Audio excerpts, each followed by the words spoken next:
Retire అయితే వేదాలు, ఉపనిషత్తులు చదువుకుంటూ ప్రకృతి, వ్యవసాయం చేసుకుంటానని కేంద్ర హోం, సహకార శాఖ మంత్రి అమిత్ షా చేసిన ప్రకటన ఇప్పుడు దేశ రాజకీయాల్లో చర్చనీయాంశంగా మారింది.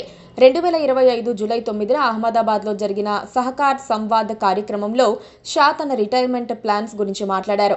రాజకీయ జీవితం నుండి తప్పుకున్న తర్వాత వేదాలు, ఉపనిషత్తులు చదవటం, ప్రకృతి వ్యవసాయంపై దృష్టి పెట్టాలని నిర్ణయించుకున్నట్లు చెప్పారు.